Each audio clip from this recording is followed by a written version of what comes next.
जब पंडित नेहरू की मृत्यु हुई तो सबको लगा कि भारत बिखर जाएगा, भारत बिखर जाएगा। लेकिन मैंने आपको कहा कि उस समय की कांग्रेस एक चेहरे वाली कांग्रेस नहीं थी। उस समय की कांग्रेस बहुत सारे चेहरों के साथ चलने वाली कांग्रेस थी। हां, उन सभी चेहरों में सबसे बड़ा चेहरा पंडित नेहरू का था, लेकिन और भी चेहरे थे जो पंडित नेहरू के समान थे। और आज भारत की जनता को अपना जीवन 5 किलो राशन पे बिताना पड़ रहा है और माननीय प्रधानमंत्री कहते हैं कि भारत विश्व गुरु बन रहा है। विश्व गुरु में इतनी भूख की किल्लत कि आपको 5 किलो राशन देना पड़ रहा है मुफ्त में। 5 किलो राशन मुफ्त में देना पड़ रहा है, तो आप विश्व गुरु बनने की तरफ जा रहे हैं कि आप कंगले होते जा रहे हैं? आप बताइए मुझे। आज 70 साल बाद भी भारत की जनता को अगर मुफ्त के राशन की जरूरत पड़ रही है तो यह बड़े दुर्भाग्य की बात है। मुफ्त शिक्षा को मैं सपोर्ट करता हूं, मुफ्त चिकित्सा को मैं सपोर्ट करता हूं, लेकिन मुफ्त राशन को मैं सपोर्ट नहीं करता। मुफ्त राशन सही नहीं है, शिक्षा सही है, चिकित्सा सही है, लेकिन भोजन मुफ्त का सही नहीं है।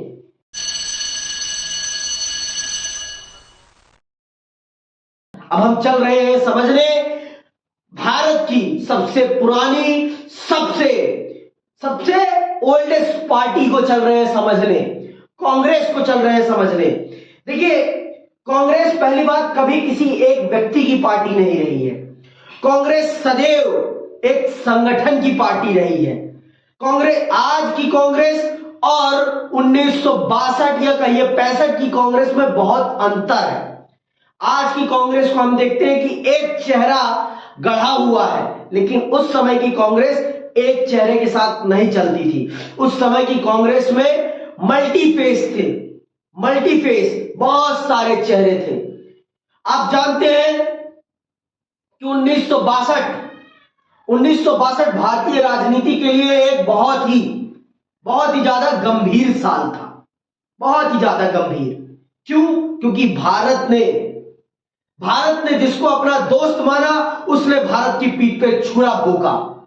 चीन ने भारत पर आक्रमण किया और भारत को उस युद्ध में पराजय का सामना करना पड़ा। और पराजय भी हमने ऐसे वैसे नहीं, हमने पुरजोर, जिसे कहते हैं युद्ध लड़ा, हमने लड़ा, अपने पूर्ण कौशल से लड़ा। अब आप जानते हो, पीठ पे लगने वाला वार कभी रोका नहीं जा पाता। पीठ पे लगने वाला वार कभी रोका नहीं जा पाता। अगर छाती पे मारा गया होता तो हम उसका पुरजोर सामना करते और हो सकता था कि हम उनकी छाती में उल्टा छुरा भोंक देते, लेकिन पीठ पे मारा गया था।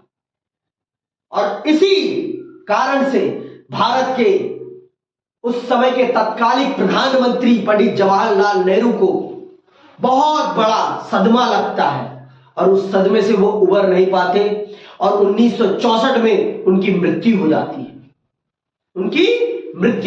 है। और भारत अपने एक नेतृत्ववान प्रधानमंत्री को खो देता है। तो भारत को एक नए नेतृत्व की जरूरत थी। फिर कांग्रेस अपने आपस में मंथन करती है कि हम अपने संसदीय दल का नेता किसे बनाएंगे। आप सब जानते हैं उस समय कांग्रेस जितना किसी और पार्टी के पास बहुमत नहीं था, तो कोई मतलब ही नहीं है दूसरी पार्टी का सत्ता में आने का। एक व्यक्ति ही तो मरा है, उसकी जगह कोई और बैठेगा। चुनाव नहीं होता, प्रधानमंत्री के मरने के बाद चुनाव नहीं होता, ये बात जान लो आप। अगर कार्यकाल बचा हुआ है तो उसी पार्टी में से, जिस पार्टी की सरकार है, उसी पार्टी में से फिर किसी को प्रधानमंत्री नियुक्त किया जाएगा। समझ में आई बात? चुनाव नहीं होगा, ये बात जान लो, क्योंकि अभी टर्म बचा पड़ा है जिस कारण से। तो क्या होता है, फिर कांग्रेस पार्टी अपनी संसदीय दल की बैठक करती है और उसमें फिर भारत के नए प्रधानमंत्री को चुना जाता है। और भारत के नए प्रधानमंत्री होते हैं सरदार कौन होते हैं?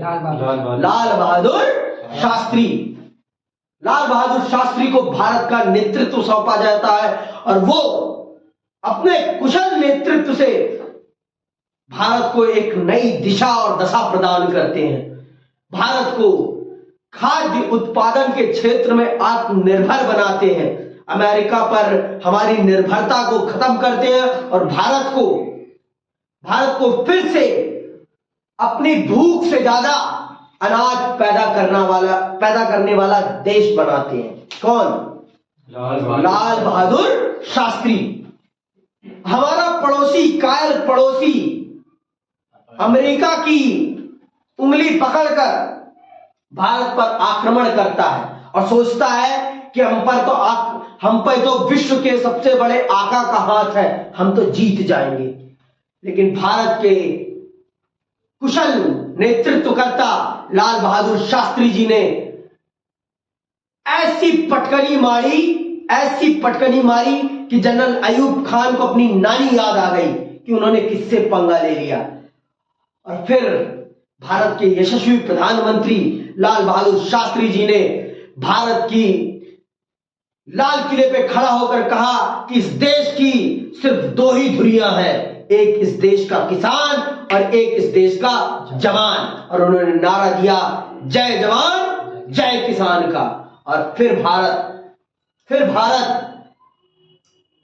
भारत को एक दुख की घड़ी झेलनी पड़ती है।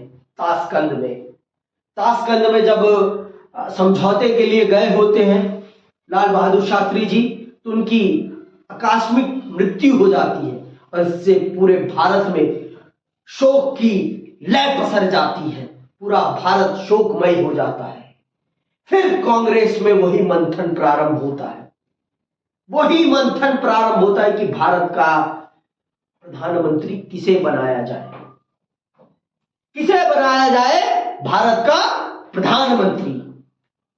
तो चलिए पढ़ते हैं और समझते हैं कि क्या है कांग्रेस प्रणाली और कैसे होती है, कांग्रेस में फूट पड़ती है और फिर कैसे बनती है कांग्रेस। आइए पढ़ते हैं और समझते हैं। तो पहले तो परिचय पढ़ लेते हैं। इस चैप्टर में हम किन किन विषयों को समझेंगे और किन किन विषयों पर हम प्रकाश डालेंगे, तो सुनिएगा। इस अध्याय में, इस किताब के दूसरे अध्याय में आपने कांग्रेस प्रणाली के उद्भव के बारे में पढ़ा था।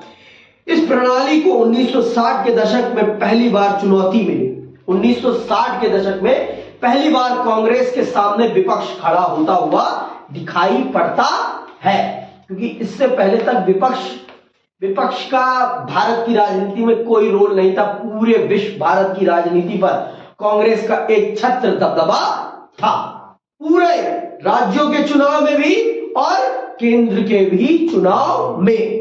पूरे सभी चुनाव में कांग्रेस का ही संपूर्ण दबदबा था। आगे सुनो। राजनीतिक प्रतिस्पर्धा गहन हो चली थी और ऐसे में कांग्रेस को अपना प्रभुत्व बरकरार रखने में मुश्किल आ रही थी। विपक्ष अब पहले की अपेक्षा कम विभाजित और कहीं ज्यादा ताकतवर था। कांग्रेस को इस विपक्ष की चुनौती का सामना करना पड़ा। कांग्रेस को अंदरूनी चुनौतियां भी झेलनी पड़ी, क्योंकि अब यह पार्टी अपने अंदर की विभिन्नता को एक साथ थाम कर नहीं चल पा रही थी। इस अध्याय में हम अपनी बात वहीं से शुरू करेंगे जहां पर दूसरे अध्याय में छोड़ी गई थी, ताकि हम समझ सके कि नेहरू के बाद राजनीति ने क्या करवट ली, विपक्ष की एकता और खुद के बिखराव ने कांग्रेस के प्रभुत्व को कैसी चुनौती दी। इंदिरा गांधी के नेतृत्व में एक नई कांग्रेस किस तरह चुनौतियों से उभरी और कैसे नई चुनौतियों तथा विचारधाराओं ने कांग्रेस प्रणाली को पुनर्वापसी की। ये सारी विषय को हम चल रहे हैं समझने। हम चल रहे हैं वहीं से इस अध्याय को प्रारंभ करने जहां पर हमने दूसरे अध्याय को छोड़ा था। हमने जहां पर दूसरा अध्याय छोड़ा था हम वहीं से चल रहे हैं इसको पुनः प्रारंभ करने। तो आइए पहले विषय को समझते हैं। राजनीतिक उत्तराधिकार की चुनौती। राजनीतिक उत्तराधिकार की चुनौती। और ये चुनौती क्यों आई सामने? क्योंकि पंडित नेहरू स्वर्ग को सिधार गए। इसलिए आई ये चुनौती। अगर वो स्वर्ग नहीं सिधारते तो ये समस्या भी नहीं आती। लेकिन वो स्वर्ग इसलिए सिधार गए क्योंकि उन्होंने जिसे दोस्त माना था उसने उनकी पीठ पे छुरा भोंका था, जिस कारण से उन्हें बहुत बड़ा सदमा लगा था और उस सदमे से वो उबर नहीं पाए और वो स्वर्ग सिधार गए। और फिर यहीं से उनके उत्तराधिकारी की चुनौती का सामना करना पड़ा भारत को, और बहुत ही जल्दी हमने इस समस्या का समाधान कर लिया और लाल बहादुर शास्त्री जी को उनके उत्तराधिकारी के रूप में चुन भी लिया। लेकिन 1.5 साल में ही शास्त्री जी की मृत्यु से भारत उबर नहीं पा रहा था, क्योंकि इतनी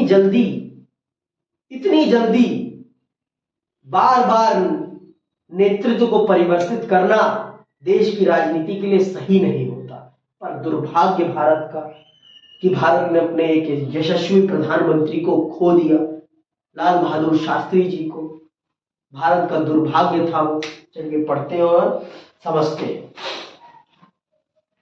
1964 के मई में नेहरू की मृत्यु हो गई। वे पिछले 1 साल से भी ज्यादा समय से बीमार चल रहे थे। इससे नेहरू के राजनीतिक उत्तराधिकारी को लेकर बड़े अंदेशे लगाए गए कि नेहरू के बाद कौन। लेकिन भारत जैसे नव स्वतंत्र देश में इस माहौल में एक और गंभीर सवाल हवा में तैर रहा था कि नेहरू के बाद आखिर इस देश में होगा क्या, इस देश में आखिर होगा क्या। ये बड़ी बात थी, क्योंकि नेहरू ने इस देश को जमीन में गाड़ा था और इस काबिल बनाया था, खड़ा किया था, एक पौधा बनाकर खड़ा किया था। आज जो भारत वृक्ष बना, पूरे विश्व को छांव देने का दंभ भर रहा है, ये दंभ भरने की ताकत भारत में नेहरू ने पैदा करी है। ये नेहरू की देन है कि भारत आज इतना बड़ा वृक्ष बन पाया है। आज के नेता हुंकार भर के नेहरू को गाली तो दे देते हैं, लेकिन नेहरू के द्वारा किए गए कामों की सराहना उनके मुंह से नहीं निकल पाती। पता नहीं क्यों, क्योंकि अगर वो सराहना कर देंगे तो इससे कांग्रेस को फायदा हो जाएगा। अब भाई जब कांग्रेस ने किया है तो किया है, उसकी बड़ाई रोकी नहीं जा सकती। इस भारत के पेड़ को ये मजबूती प्रदान करने का काम कांग्रेस ने किया है तो किया है। मैं मानता हूं कांग्रेस से गलतियां हुई हैं, लेकिन ऐसा नहीं है कि कांग्रेस ने इस देश का भला नहीं किया, सबसे ज्यादा भला किया है। अभी भाजपा वहां का उस भले की 5% तक भी नहीं पहुंच पाई है। जिस दिन वो 5% पहुंच जाएगी, उस दिन बात करेगी कांग्रेस से मुकाबले की। और हमारे देश को भी ये समझना चाहिए, हमारे देश की जनता को भी ये समझना चाहिए कि इस भारत का आकार प्रदान करने में इस कांग्रेस पार्टी का और इस देश की जनता का बहुत बड़ा योगदान है। समझ में आई बात। तो जब कांग्रेस की मृत्यु जब पंडित नेहरू की मृत्यु हुई तो सबको लगा कि भारत बिखर जाएगा। लेकिन मैंने आपको कहा कि उस समय की कांग्रेस एक चेहरे वाली कांग्रेस नहीं थी। उस समय की कांग्रेस बहुत सारे चेहरों के साथ चलने वाली कांग्रेस थी। हाँ, उन सभी चेहरों में सबसे बड़ा चेहरा पंडित नेहरू का था, लेकिन और भी चेहरे थे जो पंडित नेहरू के समान थे। और पंडित नेहरू, मैं ये नहीं कहूंगा कि पंडित नेहरू जितनी उनकी छवि थी, लेकिन हाँ कम भी नहीं थी। पंडित नेहरू 100 थे तो वो 70 जरूर थे। वो 100 थे तो वो 70 थे। इतनी उनके अंदर भी काबिलियत थी। और कांग्रेस पार्टी का संगठन बहुत ज्यादा मजबूत था। और उस समय कांग्रेस पार्टी में जितने लोग थे वो चापलूस नहीं थे। पहली बात तो वो सारे के सारे राष्ट्र के प्रति समर्पित थे। आज की कांग्रेस और उस समय की कांग्रेस में यही अंतर सबसे बड़ा है। वहां कोई सत्ता का लोभी नहीं था और आज सारे के सारे सत्ता के लोभी हैं।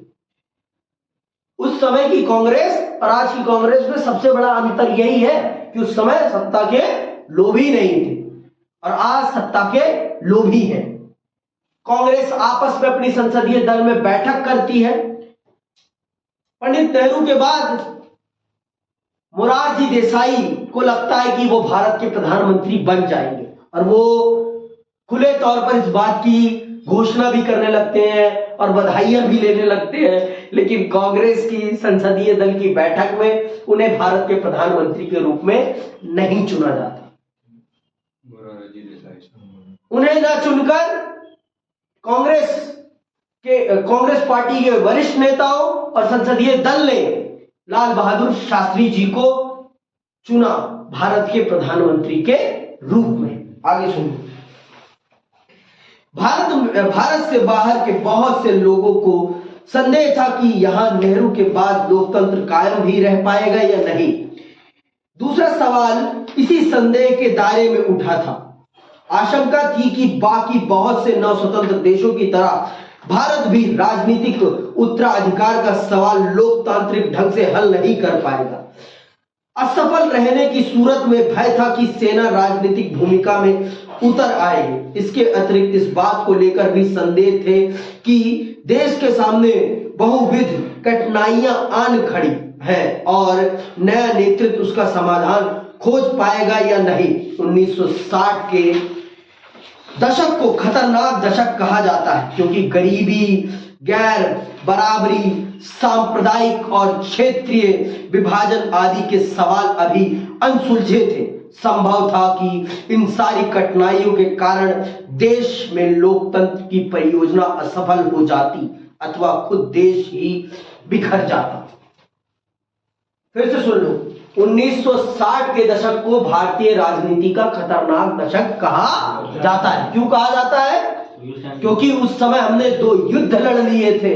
गरीबी अभी थी, सांप्रदायिकता अभी थी, गैर बराबरी अभी थी। इन सभी से हमें निपटना था। 2 प्रधानमंत्री को खो दिया। हमने 2 प्रधानमंत्रियों को खो दिया था। इसीलिए 1960 के दशक को भारतीय राजनीति का खतरनाक दशक कहा जाता है। तो अगर प्रश्न आए इस पर तो बहुत ही अच्छे से लिखना इस पर, ठीक है। तो पूरी दुनिया को यह लग रहा था कि नेहरू के बाद भारत में लोकतंत्र कायम नहीं रह पाएगा। नेहरू के बाद भारत में लोकतंत्र नहीं कायम रह पाएगा। जिस प्रकार से मोहम्मद अली जिन्ना की मृत्यु के बाद पाकिस्तान में सैन्य शासन लग गया, उसी प्रकार पूरी दुनिया को यह आशंका थी कि कहीं भारत में भी ऐसा ना हो जाए। जिस भारत को नेहरू ने और सरदार पटेल ने इतनी मेहनत से संजोया था, कहीं ये भारत बिखर ना जाए। लेकिन ऐसा कुछ नहीं होता, ऐसा कुछ नहीं होता। कांग्रेस पार्टी और कांग्रेस पार्टी के वरिष्ठ नेताओं ने बहुत ही सूझबूझ के साथ इस समस्या का समाधान किया और भारत के लिए एक नए प्रधानमंत्री का चयन किया। और नए प्रधानमंत्री के रूप में कौन चुने जाते हैं? लाल बहादुर शास्त्री। लाल बहादुर शास्त्री को भारत का नया प्रधानमंत्री चुना जाता है और वो बहुत ही बहादुरी से भारत की समस्याओं का गांधी के रास्ते पर चलते हुए उनका समाधान करते हैं और बहुत बेहतरीन समाधान करते हैं, बहुत ही बेहतरीन। खाद्य समस्या थी भारत में, तो उन्होंने भारत की जनता से आग्रह किया कि हफ्ते में 1 दिन का आप व्रत करें, हफ्ते में 1 दिन का व्रत। और उस व्रत ने और उनके संकल्प ने भारत को खाद्य संकट से बाहर निकाला। और अगर भारत की सुरक्षा पे खतरा महसूस हुआ तो भारत की सेना को उन्होंने अपने ओजस्वी भाषणों से बल प्रदान किया और भारत की सेना में ऐसा जज्बा पैदा किया कि भारत की सेना पाकिस्तान की छाती पर जाकर अपना तिरंगा गाड़ कर आई। ये थे लाल बहादुर शास्त्री। आइए समझते हैं। नेहरू के बाद शास्त्री, नेहरू के बाद शास्त्री। नेहरू के उत्तराधिकारी का सवाल इतनी आसानी से हल कर लिया गया कि आलोचक ठगे से रह गए। नेहरू की मृत्यु के बाद कांग्रेस पार्टी के अध्यक्ष अंडरलाइन कर लेना उस समय के कांग्रेस अध्यक्ष कौन थे, के कामराज ने अपनी पार्टी के नेताओं और सांसदों से सलाह मशवरा किया। उन्होंने पाया कि सभी लाल बहादुर शास्त्री के पक्ष में है। शास्त्री कांग्रेस संसदीय दल के निर्विरोध नेता चुने गए और इस तरह वे देश के प्रधानमंत्री बने। शास्त्री उत्तर प्रदेश के थे और नेहरू के मंत्रिमंडल में कई सालों तक मंत्री रहे थे। उनको लेकर कभी किसी किस्म का विवाद नहीं उठा था। अपने आखिरी सालों में नेहरू उन पर ज्यादा से ज्यादा निर्भर होते गए थे। शास्त्री अपनी सादगी और सिद्धांत निष्ठा के लिए प्रसिद्ध थे। सुनना ध्यान से, एक दफा वे एक बड़ी रेल दुर्घटना की नैतिक जिम्मेवारी स्वीकार करते हुए रेल मंत्री के पद से इस्तीफा दे चुके थे। क्या आज के नेताओं में ऐसी नैतिकता है? नहीं। कुछ भी हो जाए, कितनी भी बड़ी दुर्घटना क्यों ना हो जाए, वो अपना पद नहीं त्यागते, अपना पद नहीं त्यागते। और ये एक शास्त्री जी थे कि उस घटना की पूरी नैतिक जिम्मेदारी लेते हैं और अपना पद भी त्यागते हैं। वो नेता है, उनको सत्ता से मोह तनिक भी नहीं था, उनको सत्ता से मोह तनिक भी नहीं था। और आज के नेताओं को सत्ता इतनी प्यारी है कि लोग मर जाएं फिर भी सत्ता न जाए, सेना मर जाए लेकिन सत्ता न जाए। आज के नेता है ये, और वो भी एक नेता थे कि सत्ता उन्हें प्यारी नहीं थी, उन्हें सिर्फ प्यारा था तो भारत का लोकतंत्र, भारत की जनता, भारत की स्वतंत्रता, सिर्फ यही प्यारी थी उनको।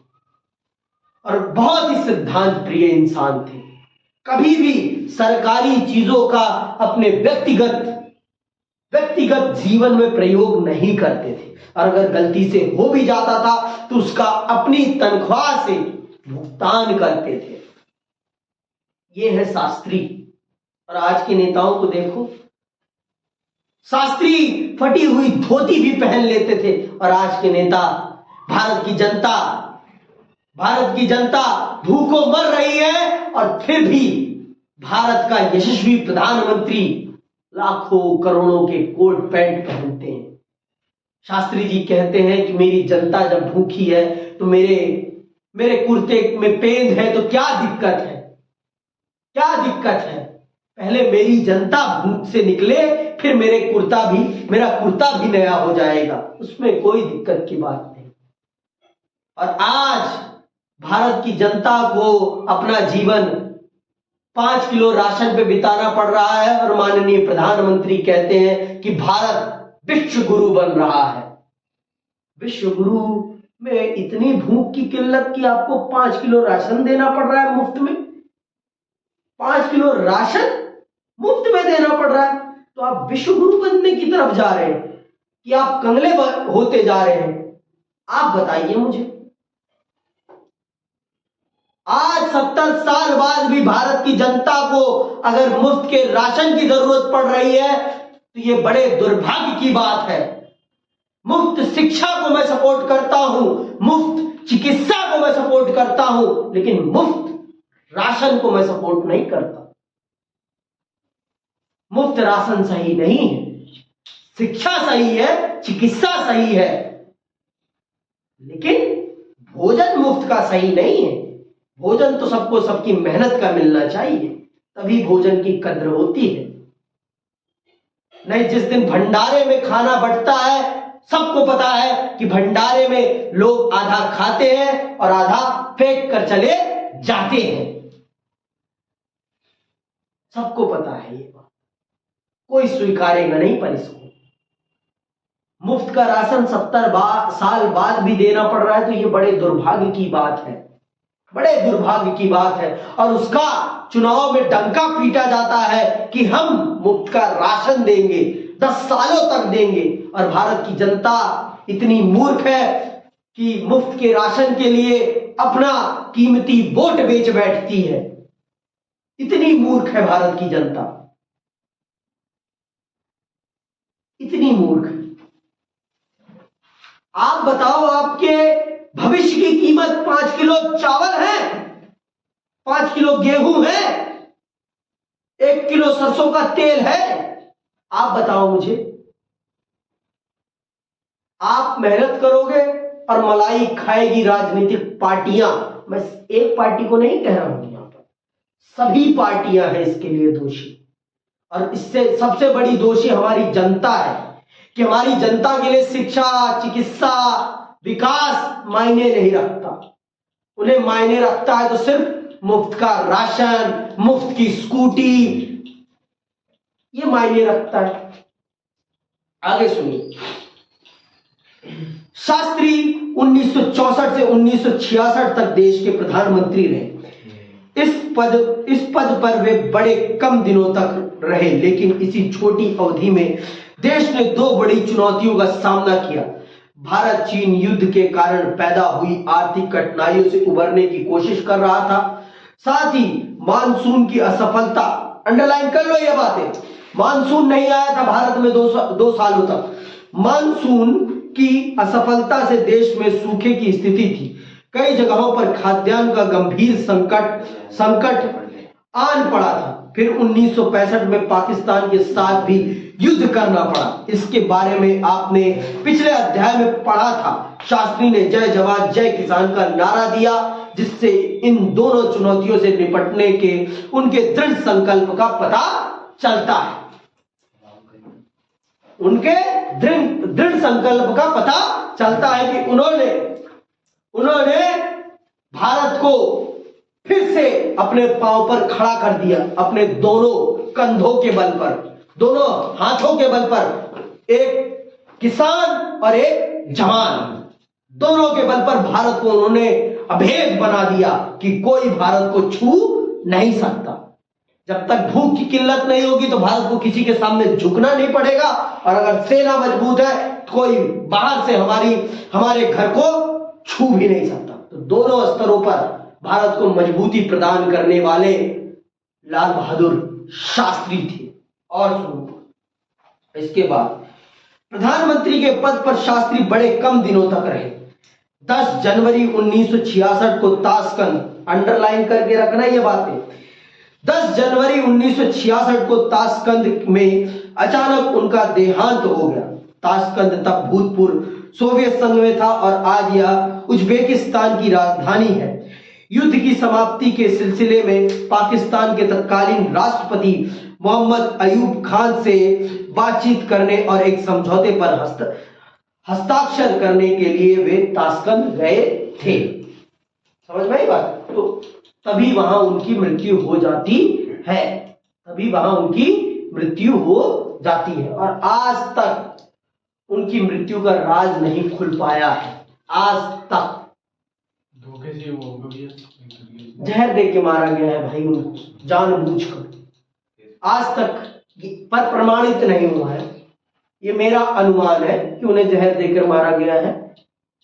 आज तक ये प्रमाणित नहीं हुआ है। ठीक, अब फिर भारत के सामने वही समस्या, भारत के सामने फिर वही समस्या कि अब भारत का नेतृत्व कौन संभालेगा?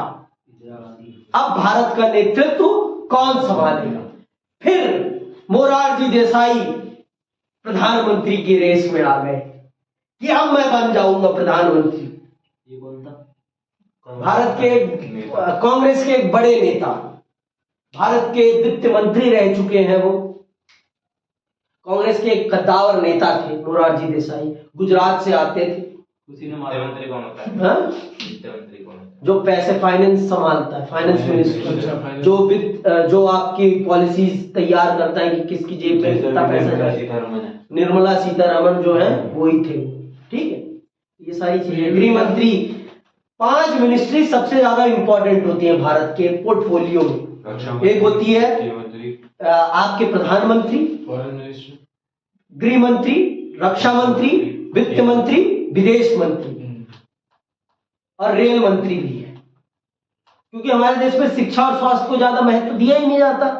वैसे होनी चाहिए शिक्षा और स्वास्थ्य सबसे महत्वपूर्ण मंत्रालय, लेकिन हमारे देश में ये दुर्भाग्य है कि उनको इतना महत्व ही नहीं दिया जाता। और सबसे बड़ा दुर्भाग्य हमारे देश की जनता है, क्योंकि वो मानती नहीं इस चीज को, क्योंकि वो इस चीज पर सवाल ही नहीं खड़ी करती। कि भाई शिक्षा पे क्या काम हो रहा है। अरे भाई शिक्षा जितनी उन्नतशील होगी उतने ही देश में नई तकनीकें आएंगी, नया रोजगार पैदा होगा। अमेरिका में अगर इतना ज्यादा रोजगार है, इतनी अच्छी लाइफस्टाइल है, तो वो सिर्फ किसके कारण? शिक्षा के कारण। हम इस चीज को समझते ही नहीं है। आज उनका डिफेंस इतना मजबूत है तो किसके कारण? शिक्षा के कारण। क्योंकि अगर शिक्षा नहीं होती तो इनोवेशन नहीं होती। इनोवेशन के लिए क्या चाहिए? शिक्षा चाहिए, बेस्ट कैंपस चाहिए, और हम वो प्रोवाइड ही नहीं कर रहे। और जो है भी उनको हम गालियां बकते रहते हैं। जेएनयू को सबसे ज्यादा गाली बकी जाती है इस देश में। इस देश का न्यूज चैनल जेएनयू के बारे में कभी कुछ अच्छा नहीं कहता, सिर्फ गालियां बकता है उसे। और भारत को सबसे ज्यादा उत्तम कौशल प्रदान करने का काम जेएनयू करता है। भारत को सबसे उत्तम जेएनयू यूनिवर्सिटी है। अब हमारे देश के बच्चों को यही नहीं पता। जवाहरलाल यूनिवर्सिटी, आप जाइए कभी भी साउथ दिल्ली की तरफ जाओ तो वहां जेएनयू है, जाओ देख के आओ कभी, क्या कैंपस है वो, और क्या पढ़ाई होती है वहां पर। वो भी तो भैया खालसा कॉलेज है। बस खालसा कॉलेज दिल्ली यूनिवर्सिटी का पार्ट है। जेएनयू अपने आप में एक यूनिवर्सिटी है। जैसे दिल्ली यूनिवर्सिटी एक यूनिवर्सिटी है, वैसे ही जेएनयू अपने आप में एक यूनिवर्सिटी है। जामिया यूनिवर्सिटी है, अमेरिकन यूनिवर्सिटी है। दिल्ली में कम से कम 5-6 यूनिवर्सिटीज है। दिल्ली में हाँ, हंसराज कॉलेज दिल्ली यूनिवर्सिटी का एक पार्ट है। किरोड़ीमल उसका एक पार्ट है, हिंदू एक पार्ट है। ये सारे महाविद्यालय हैं। यूनिवर्सिटी दिल्ली यूनिवर्सिटी है, ये सारे पार्ट है उसके। ठीक है, तो शास्त्री जी की मृत्यु के बाद फिर भारत के सामने वही समस्या कि भारत का प्रधानमंत्री किसे नियुक्त किया जाए। मोरारजी देसाई अब ड्रम पीटने लगे थे कि मैं बन जाऊंगा प्रधानमंत्री, लेकिन के कामराज, कांग्रेस पार्टी के अध्यक्ष के कामराज उन्हें पसंद नहीं करते थे। उन्होंने उनका नाम बर्खास्त कर दिया और के कामराज अब प्रधानमंत्री के पद पर किसी ऐसे व्यक्ति को बिठाना चाहते थे जो उनकी उंगलियों पर नाचे। ये के कामराज, ऐसे ही बहुत से लोग, कांग्रेस में 2 गुट थे, एक सिंडिकेट गुट था, तो के कामराज सिंडिकेट गुट के मेंबर थे और कांग्रेस पार्टी के अध्यक्ष थे। जैसे आज के टाइम पे कांग्रेस पार्टी के अध्यक्ष कौन है? मल्लिका अर्जुन खड़गे। जैसे मल्लिका अर्जुन खड़गे कांग्रेस पार्टी के अध्यक्ष हैं, उसी प्रकार से उस समय के कामराज थे। तो के कामराज, अभी सुनो तो बताओगे, खुद ही सुनोगे। शास्त्री की मृत्यु से कांग्रेस के सामने दोबारा राजनीतिक उत्तराधिकारी का सवाल उठ खड़ा हुआ। इस बार मोरारजी देसाई और इंदिरा गांधी के बीच कड़ा मुकाबला था। मोरारजी देसाई बंबई प्रांत, मौजूदा महाराष्ट्र और गुजरात के मुख्यमंत्री के पद पर रह चुके थे। केंद्रीय मंत्रिमंडल में वे मंत्री पद पर भी रह चुके थे। जवाहरलाल नेहरू की बेटी इंदिरा गांधी गुजरे वक्त में कांग्रेस अध्यक्ष के पद पर रह चुकी थी। शास्त्री के मंत्रिमंडल में उन्होंने सूचना मंत्रालय का प्रभार संभाला था। इस दफा पार्टी के बड़े नेताओं ने इंदिरा गांधी को समर्थन देने का मन बनाया, लेकिन इंदिरा गांधी के नाम पर सर्वसम्मति कायम नहीं की जा सकी। ऐसे में फैसले के लिए कांग्रेस के सांसदों ने गुप्त मतदान किया।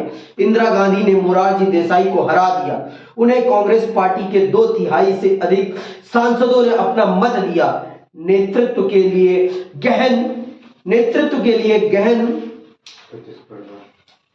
गहन प्रतिस्पर्धा के बावजूद पार्टी में सत्ता का हस्तांतरण बड़े शांतिपूर्ण ढंग से संपन्न हो गया।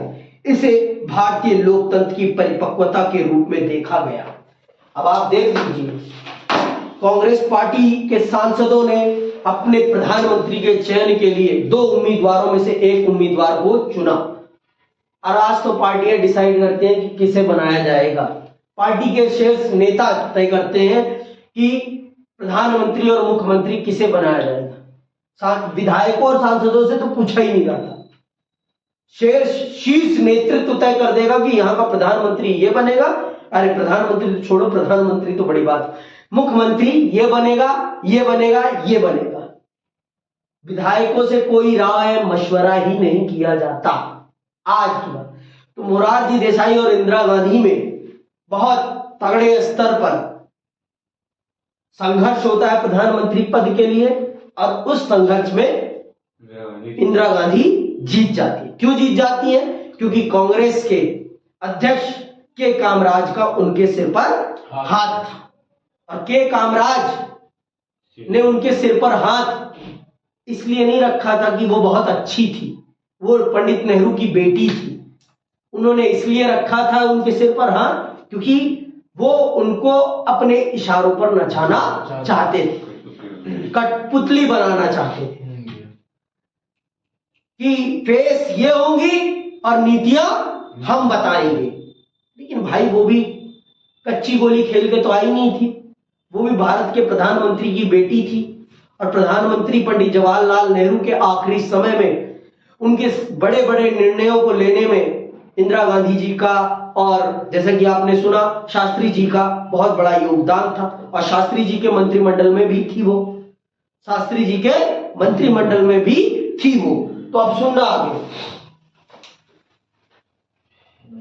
नए प्रधानमंत्री को जमने में थोड़ा वक्त लगा। इंदिरा गांधी यूं तो बड़े लंबे समय से राजनीति में सक्रिय थी, लेकिन लाल बहादुर शास्त्री के मंत्रिमंडल में बड़े कम दिनों से मंत्री पद पर थी। कांग्रेस के वरिष्ठ नेताओं ने संभवतः यह सोचकर, अंडरलाइन कर लेना, संभवतः यह सोचकर उनका समर्थन किया होगा कि प्रशासनिक और राजनीतिक मामलों में खास अनुभव न होने के कारण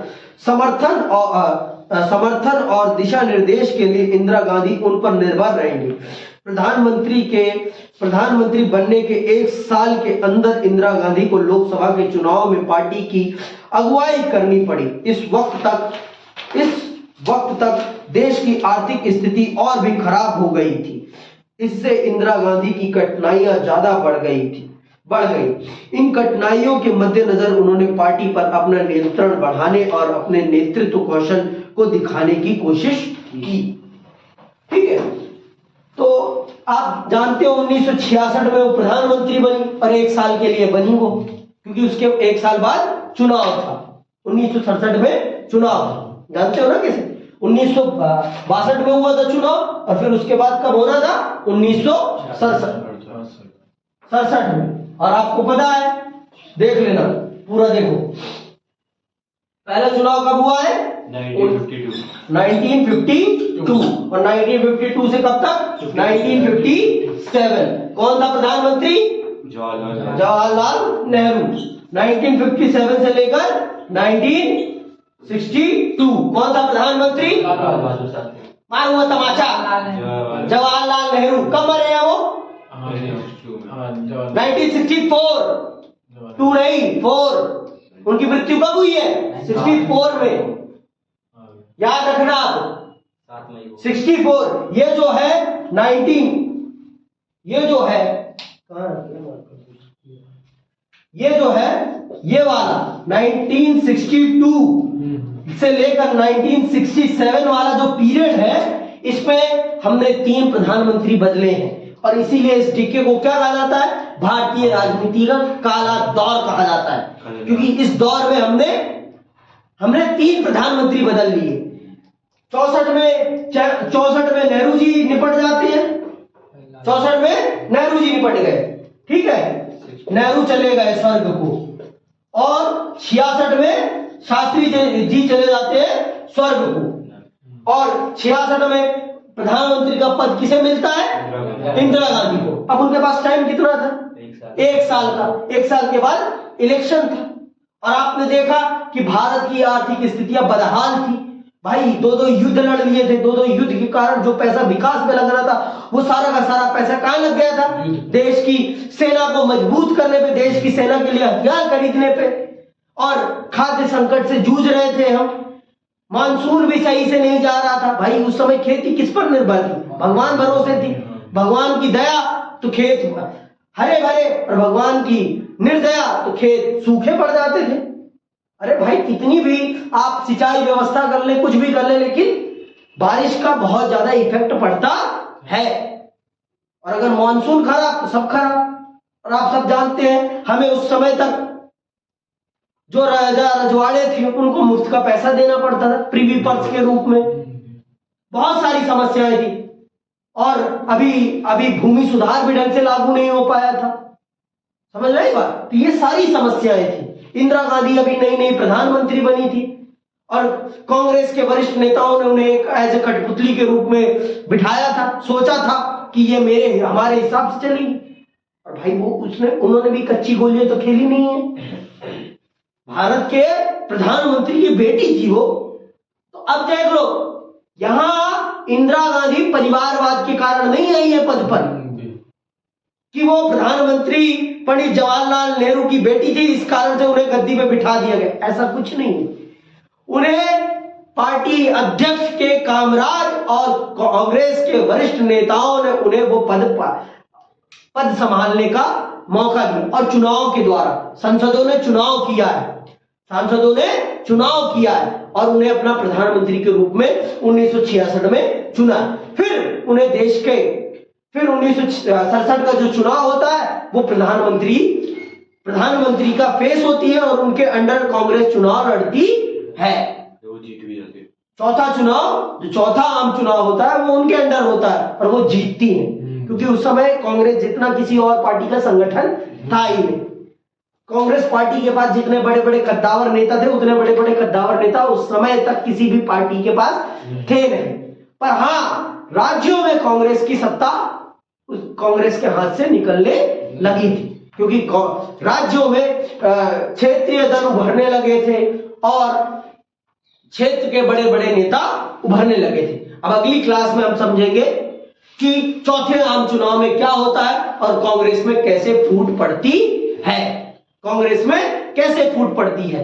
के कामराज को याद रखना और सिंडिकेट को याद रखना। के कामराज ही हैं जिन्होंने इंदिरा गांधी को प्रधानमंत्री बनाया है और के कामराज के खिलाफ ही इंदिरा गांधी होंगी। कैसे होंगी ये हम अगली क्लास में समझेंगे। आज के लिए बस इतना ही। जय हिंद, जय भारत।